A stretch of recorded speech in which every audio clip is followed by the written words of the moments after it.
Et je vais céder la parole là, à ma collègue qui est adjointe scientifique à l'Institut Pierre pour le dernier bloc.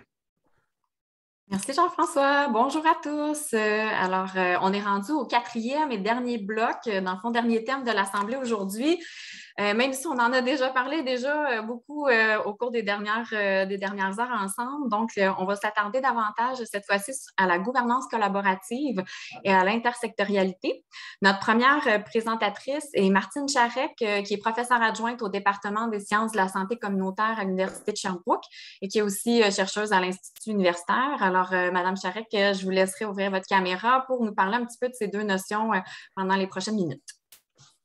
Oui, bonjour, est-ce que vous me voyez? Oui, on te voit et on t'entend bien.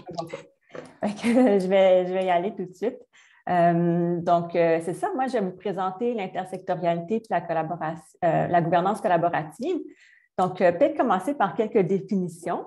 L'adjectif intersectoriel est souvent utilisé pour décrire des actions, de la collaboration, des politiques, de la gouvernance, toutes sortes de choses finalement. Mais plus précisément, quand on vise à développer des actions intersectorielles, on a la définition de l'INSPQ ici, on parle d'actions entreprises par d'autres secteurs que celui de la santé, en collaboration avec le secteur de la santé, qui visent des résultats de santé ou d'équité en santé en ciblant les déterminants de la santé ou de l'équité en santé. Donc, l'action intersectorielle peut prendre plusieurs formes et être de type plus top-down, comme des politiques publiques, ou plus bottom-up, émanant des besoins de la communauté. Donc, si l'action intersectorielle fait référence aux résultats qu'on cherche à atteindre, la collaboration intersectorielle, pour sa part, c'est plutôt le processus pour s'y rendre. Donc, la collaboration intersectorielle, ça implique l'engagement d'acteurs de plus d'un secteur, encore une fois, dans un processus interactif de partage de ressources, de normes et de structures. Ça, c'est important, c'est dans le but d'atteindre ensemble un objectif que chaque secteur à lui seul ne réussirait pas à accomplir.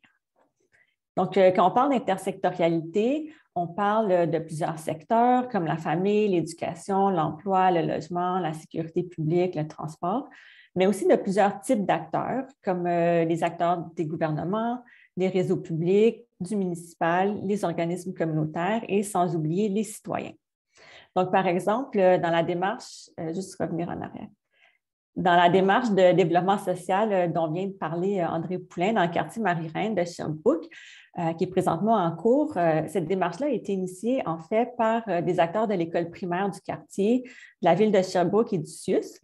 Mais aujourd'hui, elle implique l'école secondaire, des organismes communautaires du domaine de la petite enfance, des loisirs et du soutien aux nouveaux arrivants, puis aussi des citoyens aux expériences et aux intérêts divers. Puis au fur et à mesure que la démarche va évoluer, mais ça se peut que les partenaires qui se retrouvent autour de la table évoluent aussi en fonction des actions qu'on veut mettre en place. Donc, prochaine diapo. Puis, il faut dire que l'intersectorialité, ce n'est rien de nouveau. En fait, on en parlait déjà en 1970, par exemple, dans un document de l'OMS qui portait sur les maladies infectieuses et la nécessité de s'associer à des ingénieurs et à des experts en gestion des eaux pour régler des problèmes d'hygiène publique. Donc, on n'a rien inventé de nouveau avec le cadre de référence des services de proximité. Par la suite, en 1978, la déclaration d'Alma-Ata sur les soins de santé primaire mettait de l'avant que l'atteinte du plus haut niveau de santé requérait, encore une fois, des actions par plusieurs secteurs sociaux et économiques, en plus du secteur de la santé. C'est ensuite quelque chose qui a été réitéré dans la Charte d'Ottawa pour la promotion de la santé en 1986, entre autres via l'approche par milieu de vie qu'elle prônait. Donc, on peut se rappeler, la promotion de la santé, elle a pour but de donner aux individus davantage de maîtrise sur leur propre santé et davantage de moyens pour l'améliorer. Puis ça nécessite donc d'agir auprès des personnes elles-mêmes et de les impliquer dans nos initiatives via des approches participatives ancrées dans la communauté, par exemple, mais aussi d'agir sur les milieux de vie, dans les milieux où les gens se trouvent. Puis ça implique encore une fois la santé, mais aussi le logement, l'éducation, l'aménagement urbain, etc. Prochaine diapo. Donc, on note plusieurs avantages à l'action et à la collaboration intersectorielle. D'une part, elles permettent d'agir sur les déterminants sociaux de la santé, comme le soutien social, l'accès au logement, la sécurité alimentaire, et ce, de manière intégrée. La communication soutenue avec les différents secteurs puis les différents acteurs permet, comme on en a parlé au tout début de la rencontre, ça permet une connaissance fine et holistique du territoire tel qu'il est vécu, puis aussi un arrimage entre cette réalité-là et les actions qu'on va mettre de l'avant. Ça fait en sorte que ces actions-là vont être par le fait même plus efficaces, efficientes et durables que si le secteur de la santé avait agi seul. Il y a par contre plusieurs défis aussi desquels il faut tenir compte. Il y a entre autres les frontières verticales entre les secteurs qui ont tendance à rendre la coordination de différentes cultures organisationnelles difficile. On sait très bien que les habitudes de travail en silo par secteur sont généralement très bien ancrées, alors que la collaboration intersectorielle nécessite d'arrimer plusieurs logiques qui diffèrent potentiellement par secteur. On note aussi qu'il y a souvent moins de soutien puis d'incitatifs financiers pour des approches qui sont intégrées versus des approches par secteur. On sait que les approches intégrées prennent plus de temps puis de ressources humaines et financières à mettre en place. Donc ça peut être un frein à les mettre en place. Il y a un autre défi qui concerne la difficulté de démontrer l'effet sur la santé puis l'équité en santé d'actions qui sont entreprises par des secteurs qui ne sont pas le secteur de la santé. Puis finalement, ça amène des défis en lien avec la reddition de comptes, entre autres, qu'est-ce qu'on mesure et comment est-ce qu'on le mesure, comme on a parlé un peu plus tôt, Georges Charles. Prochaine diapo. Donc, pour pallier à certains de ces défis, la gouvernance collaborative peut s'avérer utile. Donc, la gouvernance collaborative, c'est une approche de gouvernance où une instance publique ou non initie un processus de prise de décision collective avec des participants des sphères publiques, privées et de la société civile. Ce qui est important de dire, c'est que c'est un processus de gouvernance qui est formalisé avec des rencontres collectives.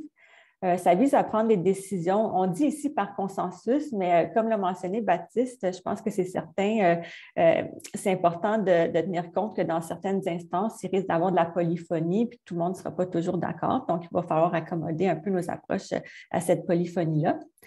Puis, c'est aussi un processus qui est axé sur des politiques publiques ou la prestation de biens et de services publics. Donc, quand on travaille en intersectorialité, c'est important d'avoir une structure de gouvernance qui va être appropriée, comme cette gouvernance-ci, parce que ça permet d'accroître la collaboration et la coordination entre les différents partenaires, les différents secteurs. Prochaine diapo. Oui. Donc, la gouvernance collaborative, encore une fois, ici, j'aimerais soulever les avantages et les défis. Du côté des avantages, c'est qu'elle présente des belles opportunités pour favoriser la participation citoyenne et la démocratisation de la prise de décision. Ça peut apporter une grande richesse au processus puis mener à plusieurs apprentissages. Puis elle permet aussi de considérer une diversité d'enjeux sous différentes perspectives, ce qui peut mener à des innovations. Puis finalement, elle contribue à l'efficacité et à la légitimité de la collaboration puis de l'action intersectorielle. Mais d'un autre côté, il y a certaines études qui ont rapporté que la gouvernance collaborative pouvait rallonger puis alourdir les processus décisionnels, puis dans certains cas, diminuer la qualité des échanges, dépendamment de qui est impliqué. Puis en fait, la question de qui inclure et comment les inclure revient souvent. On l'a nommé plus tôt. Il peut y avoir des inégalités dans les ressources que chaque acteur ou chaque type d'acteur peut investir dans le processus. Il y a aussi des différences dans les motivations à s'engager, puis dans les antécédents en termes de culture de collaboration, puis de confiance qu'ont les gens les uns envers les autres. Ça, c'est toutes des conditions de base auxquelles il faut encore plus porter attention quand on travaille en intersectorialité comparativement à quand on travaille en silo, puisque ce sont des conditions qui peuvent autant faciliter que décourager la collaboration intersectorielle, puis l'atteinte d'une compréhension commune des enjeux puis des actions qui vont être à privilégier. Puis finalement, il y a plusieurs implications au fait d'adopter un modèle de gouvernance collaborative. Premièrement, ça prend un leadership fort. Ça prend un leadership fort, d'une part, pour soutenir la structure puis le changement de culture et de gestion vers une approche qui est plus collaborative. Ça prend aussi un leadership fort pour renforcer la mobilisation, puis l'engagement, puis soutenir la confiance des acteurs incluant celle des citoyens. Ça aussi, on en a parlé un peu plus tôt. Et finalement, ça prend un leadership fort pour assurer la représentation de tous et toutes et aussi rééquilibrer les rapports de pouvoir inégaux aux besoins. Enfin, ça implique de développer des outils qui sont centrés sur les résultats populationnels, puis sur ce qui fait sens pour les usagers, les citoyens, les intervenants, puis les professionnels. Ça nécessite aussi d'adopter des mesures de performance qui vont être systémiques et contextualisées, plutôt que sectorielles puis générales qui s'appliqueraient à tous. Donc, voilà, je vous laisse là-dessus. Puis, la présentation et les références vont être disponibles en ligne si je ne me trompe pas. Merci. Oui, merci beaucoup, Martine. On va maintenant poursuivre avec l'exemple d'un projet partenarial qui a été initié par la Corderie de Sherbrooke qui s'appelle « Vivre chez soi bien entouré ». Alors, on accueille aujourd'hui Mme Catherine Larouche, qui est directrice de la Corderie de Sherbrooke, qui va nous parler un petit peu de l'organisme, mais également de ce projet-là qui vise vraiment à soutenir les aînés dans leur milieu. À toi, Catherine. Oui, merci beaucoup, Pierre. Alors, oui, en fait, je suis directrice de la Corderie de Sherbrooke, qui est une coopérative qui anime un réseau d'entraide. On peut passer tout de suite à la prochaine diapositive pour m'aider, qui a été fondée en 2012. Et en fait, on anime un réseau qui est composé de 546 citoyens à Sherbrooke et dans les environs. Puis, en fait, une accorderie. Il y en a des accorderies, il y en a une dizaine au Québec qui sont regroupées dans un réseau et on fonctionne à l'aide d'une monnaie-temps qui est appelée l'heure accorderie. Donc, en fait, dans notre système, il y a certains principes derrière l'accorderie, qui est l'égalité dans les échanges, c'est-à-dire 1 heure égale 1 heure.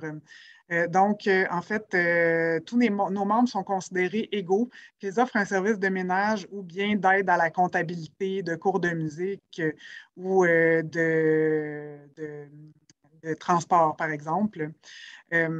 Puis, en fait, on agit aussi selon la perspective qu'on considère que tout le monde a des forces et des ressources à partager. Même si une personne peut avoir un handicap physique, bien, elle peut peut-être nous aider à faire des appels téléphoniques ou bien à remplir des formulaires ou à faire l'accueil dans un événement. Et puis, ben, en fait, la bienveillance est au cœur de nos échanges, c'est-à-dire que c'est un marché au talent, oui, mais qu'en fait, c'est un marché qui est inclusif. C'est-à-dire qu'il y a des personnes qui ont des limitations puis qui ne pourraient pas nécessairement être employées sur le marché de l'emploi conventionnel et qui vont participer au système de l'accorderie. Puis, il faut agir avec tolérance et bienveillance, comme on le ferait avec des membres de notre famille élargie. Et en fait, c'est aussi possible pour les membres de l'accorderie de recevoir des heures accorderie en échange d'heures effectuées pour le bénéfice de l'accorderie, soit à faire des tâches qui nous permettent de soutenir l'organisation dans son fonctionnement, comme la réception téléphonique ou certaines tâches administratives.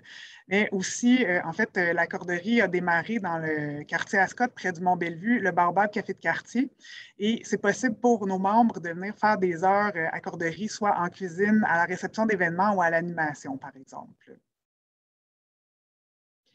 Puis, en fait, l'idée de vivre chez soi bien entouré, c'est un projet partenarial entre 3 accorderies, l'accorderie de Sherbrooke, l'accorderie de Longueuil et l'accorderie de Shawinigan, et les 3 Suisses et 6 des territoires de Longueuil, du secteur Shawinigan, c'est quoi, centre du Québec, et de l'Estrie, puis du Ruisse.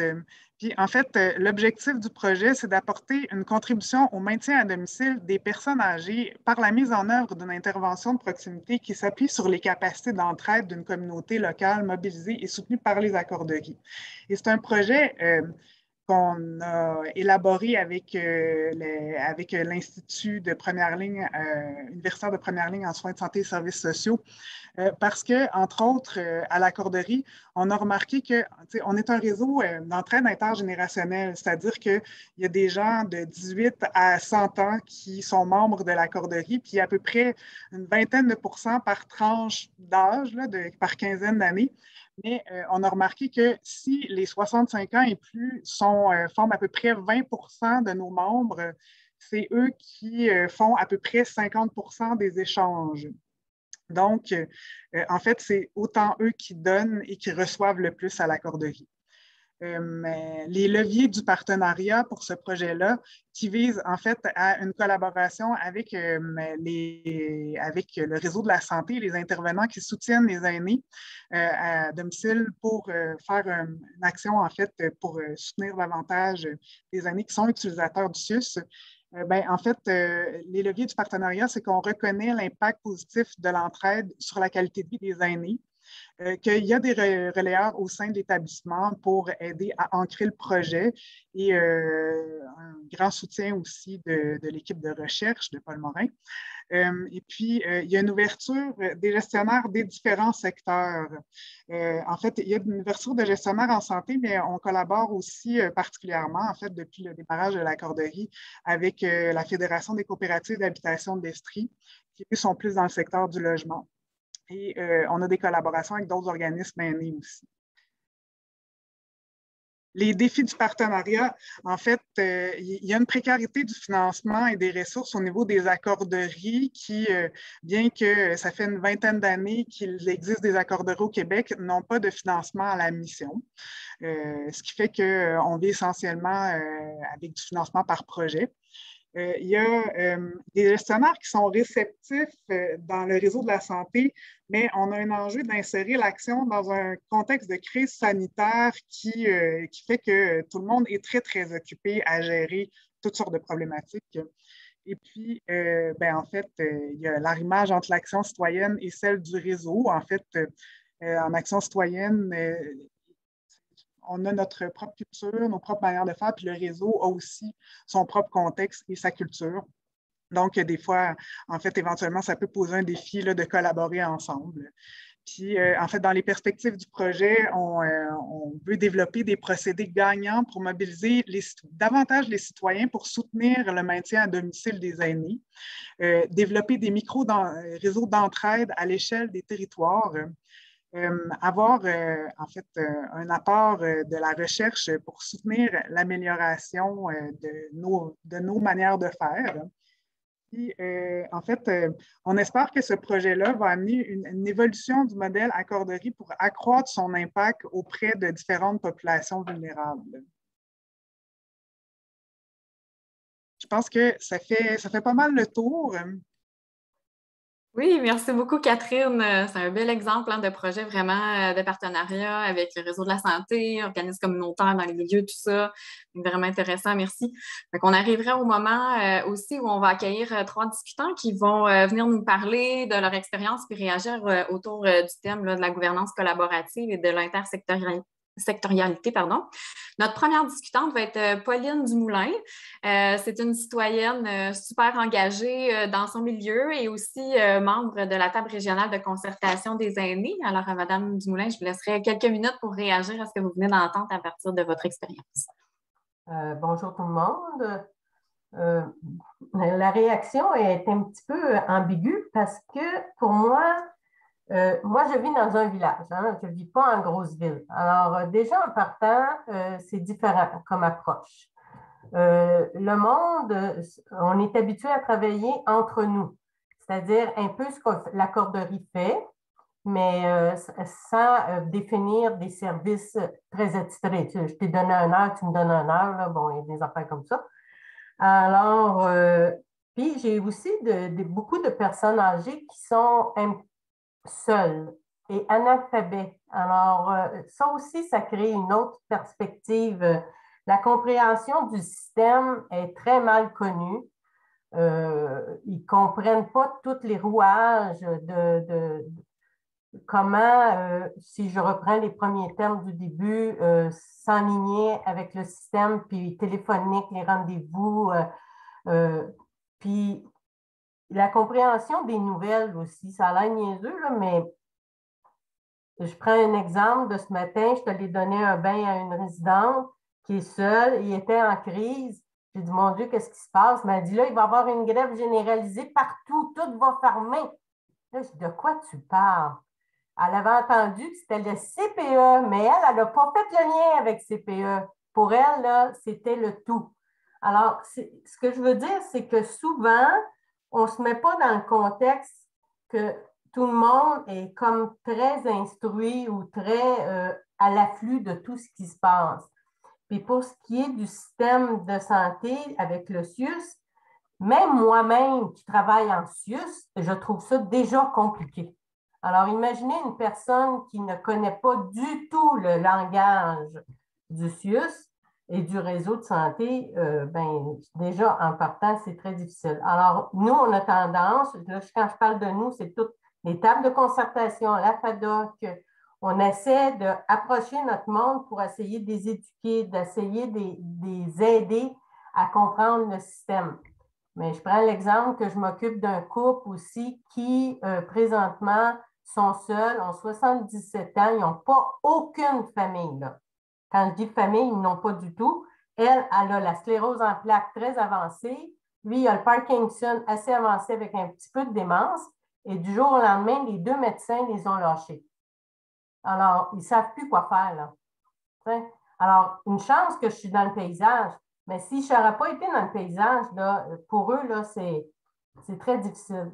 Alors, il y a un gros manque de communication et je comprends qu'on ne peut pas rejoindre tout le monde, mais je pense qu'on devrait essayer de trouver une solution avec le communautaire, mais mettons pas tout sur le dos du communautaire non plus. T'sais?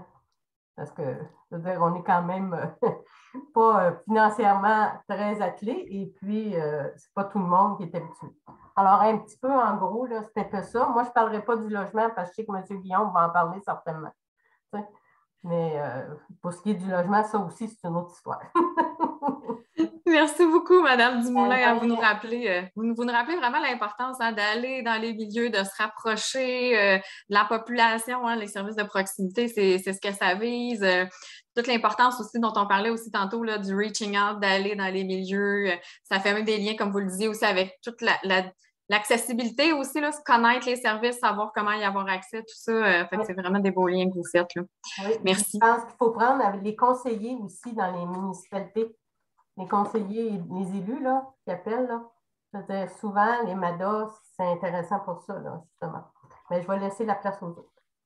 Merci beaucoup. Fait que maintenant, justement, là, je laisserai la parole à notre deuxième discutant, Guillaume Brien, qui est directeur de la Fédération des coopératives d'habitation de l'Estrie. Oui, bonjour. Vous m'entendez bien? Oui. Super. Ouais, ben écoute, c'est dit plein de choses après-midi très, très intéressantes. D'abord, vous dire qu'au niveau gouvernance collaborative et intersectorialité, pour nous, c'est merveilleux. En ce sens que si je prends de mon secteur, là, les coops d'habitation, ça fait bientôt 50 ans que ça existe. C'est une innovation, en fait, parce qu'on prend en charge notre milieu de vie et on laisse pas les autres s'occuper de nos affaires, on prend ça en charge. Donc, il y a de l'apprentissage, beaucoup de formation, d'information. Puis au fil de ces 50 années-là, dans le fond, le constat, c'est qu'il y a beaucoup d'entraide. Il y a une culture d'entraide qui existe dans nos coops qu'on veut renforcer. C'est-à-dire que le membre qui arrive a des travaux, de l'implication à avoir envers sa coop, mais naturellement, il s'en est créé entre les membres. Puis on s'est dit, pour augmenter ça, ce serait fun d'avoir des partenaires. Donc, on est allé contribuer à fonder la corderie. Puis depuis des années, avec la corderie, on essaie, puis encore récemment, on a pu avoir de l'aide aussi pour développer encore plus d'entraide entre les membres dans une coop. Mais pour nous, c'est pas assez. C'est-à-dire que cet individu-là qui vit dans une coopérative, dans un immeuble, va aussi à une épicerie, évolue et vit dans un quartier, ses enfants vont à l'école, etc. Et il vieillit là aussi, il aimerait ça, il est resté enraciné jusqu'à ses derniers jours. Donc, toute cette évolution-là de vie se fait dans un quartier, dans une communauté. Avec pour nous, comment augmenter l'entraide entre les secteurs, entre donc l'individu. On pense que la corderie, à partir du moment où on se met à échanger du temps avec quelqu'un qui habite dans un HLM, dans un OBNL en habitation, dans une maison privée, dans un logement privé, va créer un réseau beaucoup plus grand, beaucoup plus fort. Et avec la pandémie qu'on a vécue, on a encore plus vu, on savait que tout le réseau social est un déterminant de la santé. Mais avec la pandémie, on a vu vraiment la crise, mais aussi quels sont nos remparts face à des crises du genre, parce qu'il y a d'autres variants ou d'autres types de crises qui s'en viennent. Alors, qu'est-ce qui arrive? C'est que plus on se retrouve isolé, plus les risques d'anxiété et de dépression sont importants et il y a un coût de société, puis il y a un coût très humain aussi à aller aussi loin dans l'anxiété puis dans la dépression que peut vivre une société puis nos communautés. Alors, quels sont les remparts? Imaginez-vous le château, là, nos remparts, nos forteresses face à ça. Bien, on pense fortement que ça passe par le logement, oui, comme déterminant de la santé, mais une fois que tu es dans ton logement, qu'est-ce qui se passe autour? Fait que ça, c'est autant pour nos personnes vulnérables que nos personnes qui ont un certain équilibre dans leur vie et qui, par le fait même, peuvent énormément contribuer. Alors, peu importe la situation, on pense que Catherine l'a bien nommé tantôt, tout le monde a des talents, peu importe son âge, surtout les aînés à qui on dit reposez-vous, arrêtez. Dans nos coops, quand on a créé des coops pour aînés il y a 15-20 ans, les gens se questionnaient, il va-tu avoir des comités, ils vont-tu participer? Ben, c'est dans ces coops-là où il y a le plus de comités, il y a le plus de participation, etc., et d'intérêt.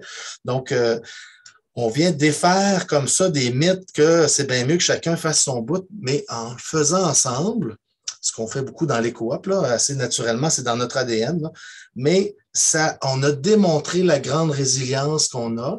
Puis notre but, c'est de la partager à travers la corderie, puis bien sûr le réseau de la santé et d'autres réseaux du genre. Là. Donc, pour nous, là, c'est vraiment nos citoyens dans la communauté, puis on parlait d'innovation tantôt, là, ça, là, dès qu'on arrive à mettre les gens ensemble, là, c'est foisonnant d'innovation puis de nouveautés pour encore mieux répondre aux besoins. Puis peut-être un dernier mot, un de nos collègues coopérants, là, Gaston Michaud, il dit souvent, on parle beaucoup de maltraitance. Alors, comment, à l'inverse, on développe la bientraitance? Donc, dans ce cadre-là, nos communautés puis nos groupes, coop ou autres, là, sont très bien placés pour être des porteurs de ça. Puis je salue aussi l'initiative que j'espère va continuer sur des réseaux des éclaireurs où on compte sur des citoyens, citoyennes aussi pour contribuer là, au développement des communautés. Merci. Merci beaucoup, M. Brien. Notre dernier discutant de l'Assemblée aujourd'hui, Jean Delisle, du CIUS de l'Estrichus, et également membre du Quatuor du RLS Memphremagog. Alors, Jean, je te laisserai la parole pour réagir à ton tour. Est-ce que vous me voyez et m'entendez?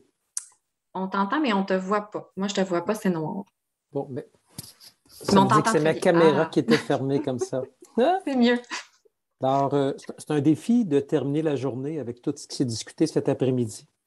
Puis, tu sais, on a parlé de beaucoup de choses cet après-midi. Moi, j'aurais envie de conclure large parce que, outre ce qu'on vient de discuter à la fin, j'ai retenu quelques idées après-midi. Puis, notamment, ça me parle beaucoup quand on se dit qu'il faut co-construire plutôt que de venir consulter.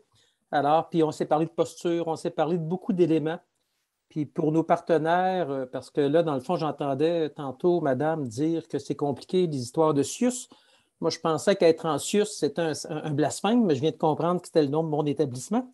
Mais sérieusement, c'est une façon de se dire ici que parfois on a l'air complexe, qu'on arrive avec nos grosses bottines, puis qu'une posture de CIUS, parfois, c'est d'avoir l'air d'un propriétaire plutôt qu'être un partenaire.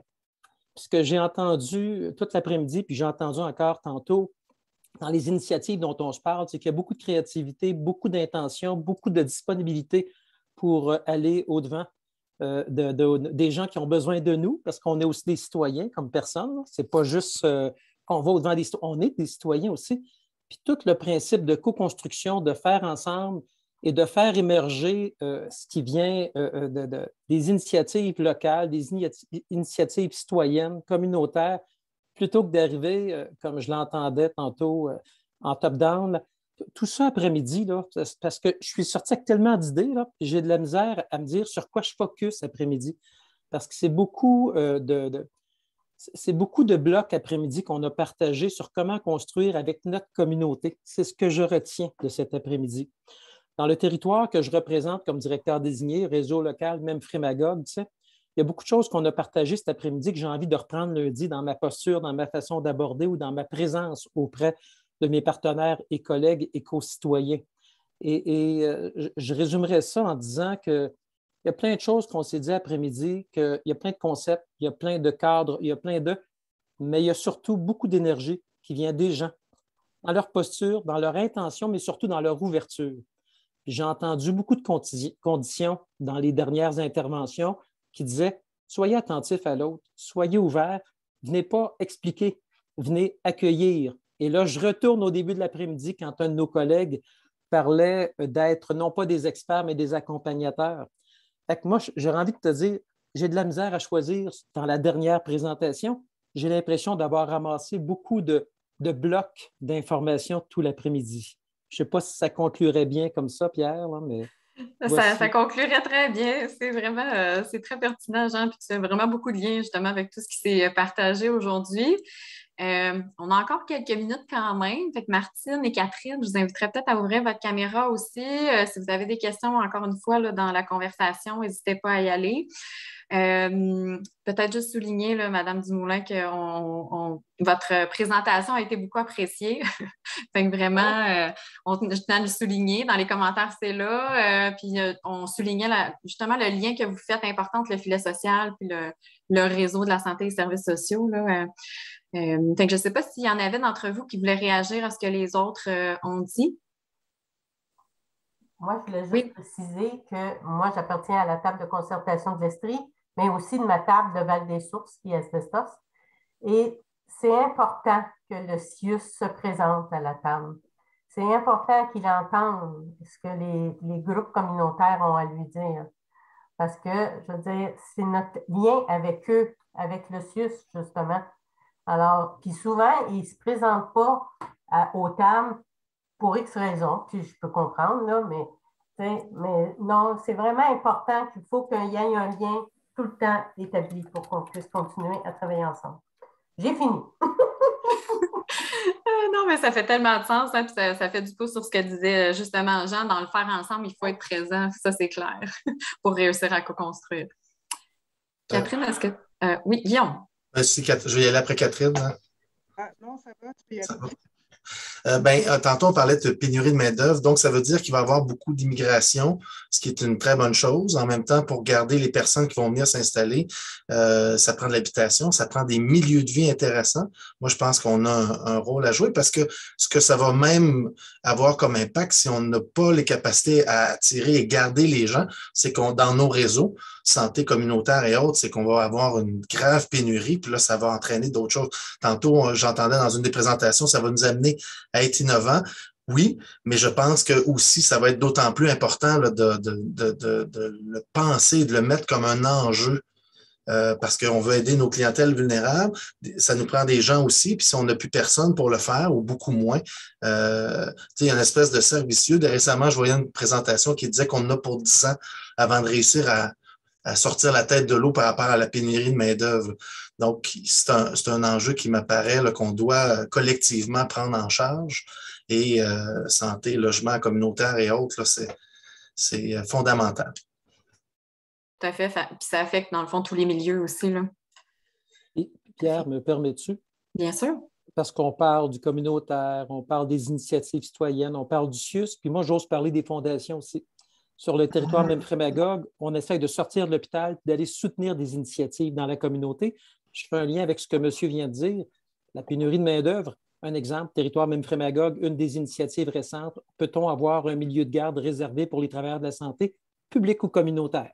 On l'a ouvert comme un élément de réflexion pour créer ensemble des opportunités de maintenir des ressources sur notre territoire et non pas le CIUS au détriment des autres. Quand on se dit co-construire, c'est aussi sur nos conditions d'attraction et de rétention pour nos gens qui vont nous aider. Je pense que c'est important, ça aussi. Merci, Jean. Est-ce qu'il y avait d'autres réactions à ce moment-ci?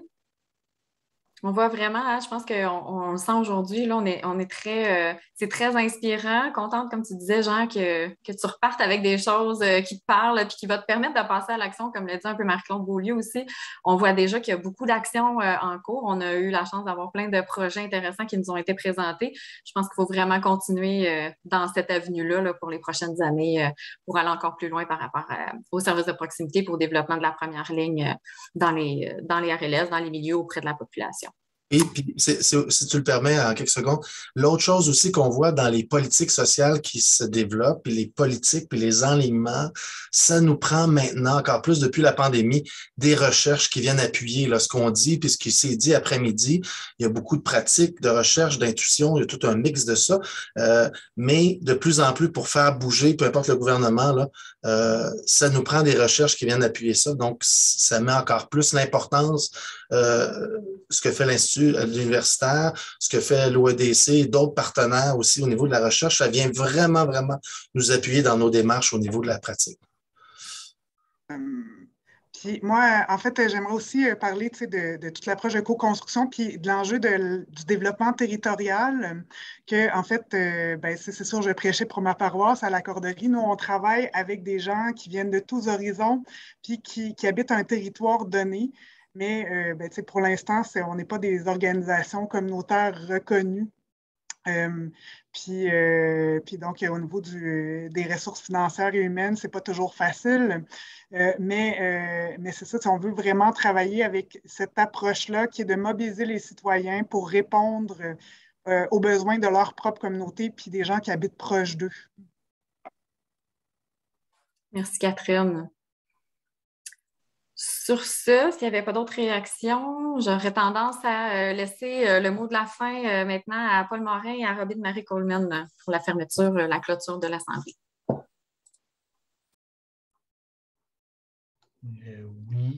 Oui, de retour. Est-ce que tu veux débuter, Robin Marie? Je clôturerai. Oui, je peux débuter. Je comprends Jean Delisle en étant dire, mon Dieu, après toute une après-midi comme ça, c'est pas évident de rassembler des éléments les plus importants, mais j'ai quand même quelques éléments que j'ai notés. Tout d'abord, j'espère que vous avez tous été aussi énergisés, inspirés que moi là, suite à l'Assemblée de cet après-midi. Ça a été vraiment une belle occasion pour nous de mettre en lumière tout ce qui se fait déjà en matière de première ligne et toute la richesse que nous avons au sein de l'établissement et de la population de l'Estrie. Toutefois, comme établissement, on souhaite vraiment encore faire plus. Donc, je comprends qu'on a encore beaucoup de travail sur la planche de dessin. Puis, au cours des prochaines années, on veut vraiment faire des pas pour adapter l'offre de soins et services de première ligne encore plus. Vous avez entendu cet après-midi qu'on a déjà fait de grands pas.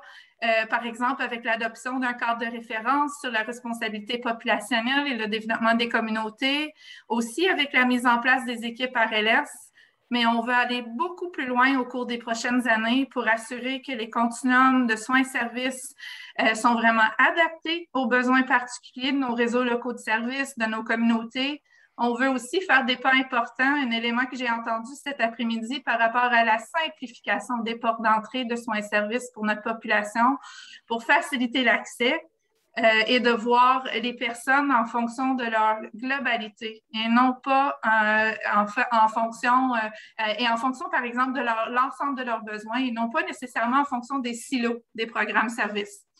Et vous avez aussi constaté, là, il y a beaucoup de développement au niveau ministériel là, dans les différents programmes de soins et services en première ligne, parfois avec un chevauchement assez important avec le milieu communautaire et très souvent avec, ça aussi je l'ai entendu cet après-midi, très souvent avec des échéanciers très courts et des redditions de comptes qui ne sont pas toujours idéales pour la création d'un environnement qui est favorable là, à la collaboration intersectorielle puis au respect des priorités du milieu, des expertises de chacun et aussi la capacité des ressources disponibles dans le milieu. Donc, on va vraiment avoir besoin de travailler ensemble afin de vraiment bien réussir cette transformation-là et ça va être essentiel d'être conscient et sensible à ces enjeux. Je pense aussi de considérer que le réseau est un partenaire et pas seulement un expert, ce qui amène quand même un changement de culture important là, de la part de nos programmes services, de continuer à promouvoir la participation et l'engagement des usagers, des proches, la communauté, puis de reconnaître puis de renforcer les capacités d'action de tous. Vous savez que la démographie là, va exiger qu'on mobilise toutes les forces de tous pour répondre aux besoins grandissants, évolutifs de la population. D'ici les 10 prochaines années, la population vieillissante va représenter plus de 30% de notre population en Estrie. On a aussi beaucoup de populations vulnérables, tout en ayant au cours de ces mêmes années-là une décroissance de travailleurs. Alors, face à ce défi, on a vraiment, moi, j'ai constaté encore plus que je savais déjà, la chance que nous avons d'avoir une désignation d'établissement d'institut universitaire de première ligne en santé et services sociaux. Je suis convaincue plus que jamais que nous avons tout ce qu'il faut pour contribuer à innover à l'avancement des connaissances pour améliorer l'accessibilité, la qualité, l'équité et la santé de la population pour répondre aux défis qui sont devant nous, tout en favorisant l'implication des usagers, les proches, les communautés et dans le respect, comme j'ai entendu beaucoup cet après-midi, de chacun de nos partenaires. On est un partenaire comme les autres. C'est grâce à des gens comme vous, mais aussi des gens comme Paul Morin, qui est à l'écran en ce moment, notre directeur scientifique de l'Institut universitaire de première ligne en santé et services sociaux, qui s'engage depuis fort longtemps à inclure des usagers, des proches de la population, des citoyens au sein de l'infrastructure de recherche là, de l'Institut universitaire de première ligne en santé et services sociaux, en cohérence avec une approche de personnalisation des soins et services de première ligne. Contribuer à un monde meilleur, hein, Paul? On l'entend souvent. Alors, le 31 décembre prochain, mais ça va marquer la fin du mandat à titre de directeur scientifique de Paul, un mandat qui a relevé vraiment avec brio. Un mandat qui se termine après 6 ans à la tête de l'Institut. Donc, je profite de l'occasion de dire au nom de l'ensemble de la communauté, Paul, je te lève vraiment mon chapeau. Je te dis un grand merci pour tout, pour ton leadership, ton engagement qui t'a amené à développer de liens précieux avec tes partenaires de différents horizons. On a vraiment la chance de t'avoir eu avec nous. Tu aurais contribué au positionnement des services de proximité pour notre établissement, mais aussi au niveau provincial et à l'idéation du cadre de référence qui en découle, qu'on espère va arriver prochainement. Donc, tes réalisations sont nombreuses, ont un impact direct sur le bien-être des usagers, puis je te dis bravo. Puis juste avant de terminer, mais je veux juste dire à tout le monde, peut-être que ce serait intéressant que vous puissiez aller en bas de votre écran dans Réaction, puis vous pouvez envoyer des cœurs, des applaudissements à Paul pendant que je termine. Voilà. On veut le voir vraiment rougir, là. Puis, je profite également pour souhaiter le bienvenue à son successeur, Baptiste Gaudry, qui est avec nous aussi cet après-midi, qui va entrer en poste le 1er janvier prochain. Donc, ses connaissances dans le domaine de la recherche sociale vont nous permettre aussi de positionner l'Institut au premier plan. On a parlé beaucoup de personnalisation des services de santé et services sociaux cet après-midi. Donc, félicitations aussi à Baptiste. Mais maintenant que tu as la face rouge, Paul, puis que tout le monde t'envoie plein d'amour, là, je te cède la parole. Oui, OK. OK, merci. Oui, c'était merci d'abord, Robin-Marie, pour ces belles paroles-là. Là. Effectivement, je tire ma révérence, là, mais pas de l'Institut. Je vais toujours demeurer comme un chercheur régulier, continuer à m'engager dans différents dossiers. Là.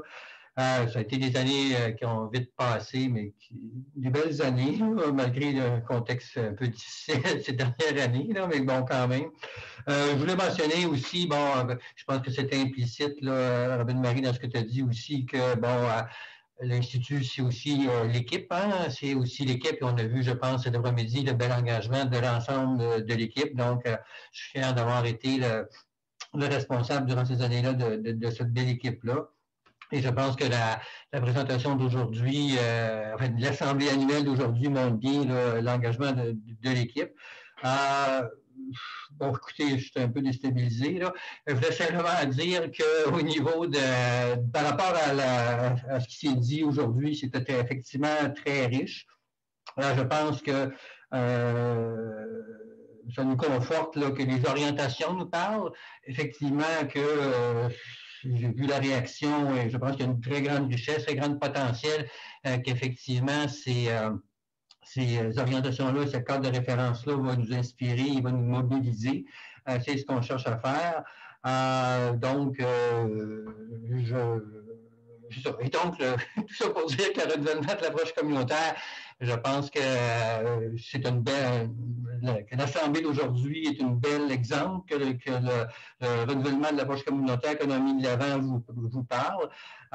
Et que, encore une fois, je terminerai là-dessus, que c'était implicite, mais je pense que c'est important de rendre explicite que l'ensemble des thématiques aujourd'hui abordées sont interdépendants, donc sont reliés aussi évidemment aux principes directeurs. Et donc, tout ça dans une optique d'intervenir de façon intégrée en proximité des populations sur leur territoire. Et donc, je vous tire ma révérence et je vous souhaite une bonne fin de semaine. Et donc, merci de votre participation. Et je tenais à vous dire aussi que toutes les personnes qui se sont inscrites à l'Assemblée d'aujourd'hui va recevoir le cadre de référence lorsqu'il va sortir. Donc, merci. À la prochaine, on va sûrement avoir l'occasion de se côtoyer encore une fois. Là.